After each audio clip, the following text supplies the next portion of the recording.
디지넷 코리아 창간 19주년을 기념해서 전 정보통신부 장관인 노준영 장관님을 모시고 비욘드 5세대 이동통신 상용화에 대한 의미를 짚어보도록 하겠습니다. 최초라는 것은 출발을 조금 먼저 했다는 그런 뜻이라고 저는 생각을 합니다. 1996년에 우리가 세계 최초로 CDMA 이동전화 상용화를 했습니다. 우리나라에서 상용화에 성공할 거라고 예상을 한 사람은 아무도 없었습니다. 그렇지만 우리나라가 이런 것을 할 수 있다. 통신기술에 저력이 있고 이런 것들을 보여준 중요한 의미를 가졌다고 생각을 합니다. 5세대 통신은 자율주행 자동차라든가 VR이라든가 스마트시티라든가 4차 산업혁명의 가장 중요한 인프라가 될 거라고 생각을 합니다. 여기에 어떤 것들을 담을 때 새로운 비즈니스 오퍼튜니티가 되고 또 일자리가 생기고 이런 것들을 항상 염두를 두고 노력을 하고 어떤 것들을 해야 될 것인가 하는 것을 찾아보는 그러한 계기가 됐으면 합니다. 인터넷의 본질적인 속성이 몇 가지 얘기를 합니다. 첫째는 오픈 네트워크다. 두 번째가 네트워크 오브 네트워크스다. 망의 연결로 이루어지는 것이 인터넷이다. 그 다음에 중요한 본질적인 속성 중에 하나가 seamless 해야 된다는 겁니다.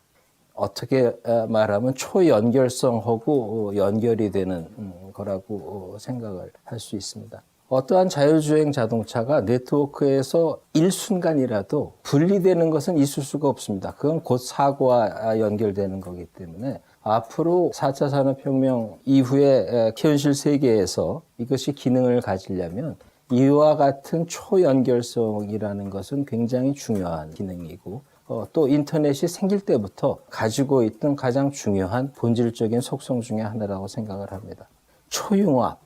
TCP/IP만 따르면 모든 것이 연결되는 그 정도의 개방성을 갖고 있기 때문에 융합이 가능하고 융합이 중요한 가치가 되는 것이 인터넷 사회입니다. 어떤 의미에서 이것은 이제 인터넷의 꿈을 실현하는 거의 완성 단계에 우리가 가고 있고 이제 그것이 가시적으로 보이는 그런 시기로 접어들고 있다고 생각을 합니다.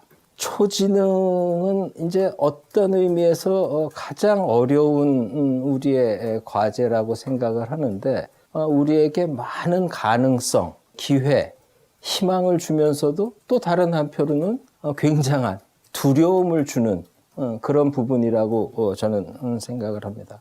이 초지능의 지금 대표적인 것이 예를 들면 알파고가 우리 2세들 구단과 바둑을 둬서 이기고 이런 것이 지금 우리한테 이렇게 보여지는 거지만 컴퓨팅 파워가 늘어나서 앞으로 양자 컴퓨터가 상용화돼서 우리 현실에 들어오기 시작한다면 진짜 어디까지 발전할지 모르는 그런 과제라고 생각을 합니다.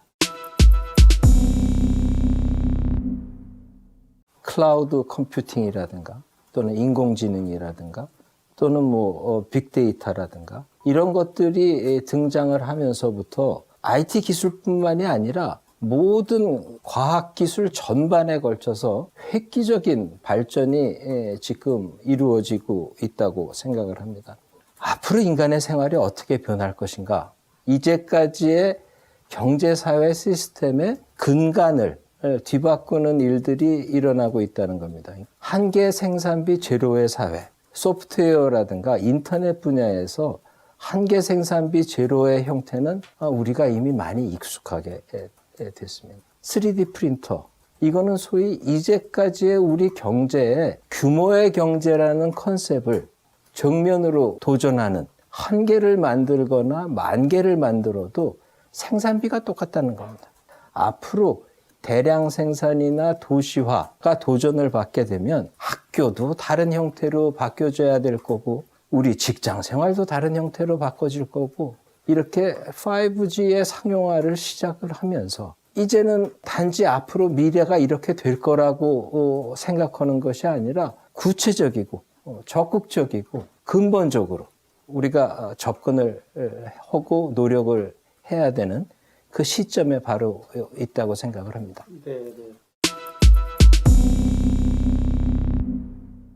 앞으로 생기는 새로운 산업이라는 것은 VR이라든가 드론이라든가 또는 자율주행 자동차라든가 이런 것들을 만들어내는 그 과정에서 굉장히 많은 새로운 산업들이 생겨날 수 있다고 봅니다.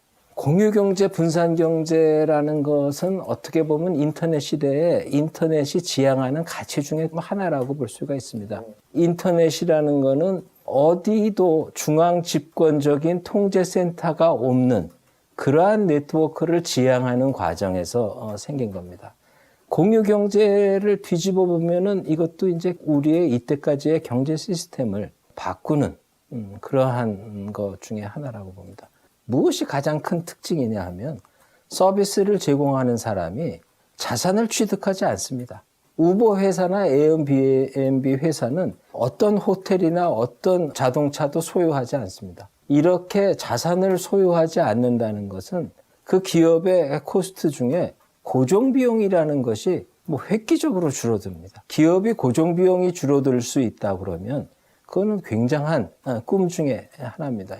이런 것들이 우리의 서비스, 우리의 생활에 들어오기 위해서는 많은 제도적인 보완이 필요하고 그 다음에 갈등 조정이 필요합니다. 5세대 시대에 우리가 새로운 산업이 창출이 되기 위해서는 이러한 갈등 조정 시스템을 우리가 얼마나 빨리 정비를 하고 발전시키느냐 하는 것이 곧 새로운 산업, 좋은 일자리가 얼마나 빨리 생길 수 있는가 근본적인 동력이 될 거라고 생각을 하고 논의를 한다는 것 자체만으로도 굉장히 많은 우리의 역량을 길러주고 해결하는데 가장 효율적인 수단이라고 생각을 합니다.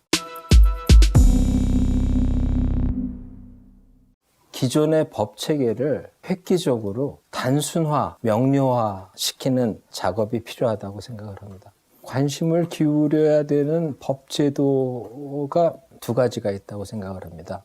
하나는 개인정보 보호입니다. 우버가 됐든 뭐가 됐든 누가 개인의 이용자 경험을 빨리 획득해서 소비자가 원하는 서비스를 발굴하고 그것을 가장 효율적으로 제공할 수 있는가. 이것이 관건이 될 겁니다.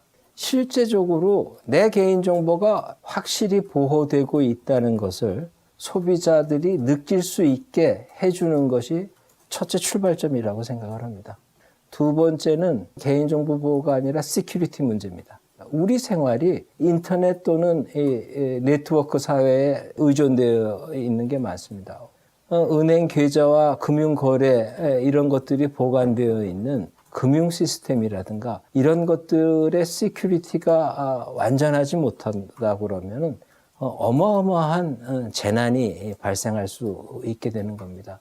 앞으로 또 다른 금융 위기가 온다면 이것이 결국 은행의 금융 IT 시스템에서 비롯되는 금융위기가 올지도 모른다. 이런 예측을 하기도 하고 저는 그것이 일리가 있는 이야기라고 생각을 합니다. 시큐리티에 대한 우리의 인식 전환과 투자 이런 것들이 굉장히 중요한 제도 보완 사항 중에 하나라고 생각을 합니다. 새로운 기술이나 서비스가 나왔을 때 그것을 얼마나 잘 익히고 활용할 수 있느냐. 여기를 넘어가는 지금 이 과정에서 가장 중요한 거는 변화에 대한 대응 능력이라고 생각을 합니다. 예를 들면은 지금 타다 서비스, 우버 이런 얘기들을 우리가 하고 있지만 서비스 제공자나 서비스 이용자나 반대를 하고 있는 그룹이나 모든 사람들의 변화에 대한 대응 능력을 높여주는 것이 과제라고 생각을 합니다. 변화에 대한 대응 능력의 첫 번째는 다양성을 인정하고 수용할 수 있어야 된다고 생각을 합니다. 우리나라는 지금도 제조업에서 어마어마한 성공을 한 나라입니다. 첨단 제품부터 고기능 제품 모든 제조업에서 성공을 한 나라입니다. 제조업에서는 뭔가 다른 것이 나타나면 그거는 곧 불량입니다. 생활, 사고방식, 교육 시스템 모든 것이 사실은 이제까지는 제조업에서의 경쟁력을 갖는데 크게 도움이 됐고 그것을 바탕으로 해서 우리가 어마어마한 성공을 이루었지만 지금부터 우리가 이것을 넘어서 다양성을 수용하는 그러한 훈련과 교육과 이런 것들이 필요하다는 겁니다. 어떻게 보면 답답하게 느껴지고 빨리 해결이 안 된다고 생각을 하는 것 자체가 사실은 문제라는 겁니다. 이런 것들은 정부뿐만이 아니라 모든 당사자들이 좀 그런 인식을 가지고 계속 논의를 하면 반드시 의견이 좁혀지고 우리에게 적합한 최선의 방안을 찾을 수 있을 거라고 생각을 합니다. 지금까지 창간 19주년 기념으로 전 정통부 장관이신 노준영 장관님을 모시고 특별 대담을 진행했습니다. 참여해 주신 우리 장관님께 다시 한번 감사드립니다. 네, 감사합니다.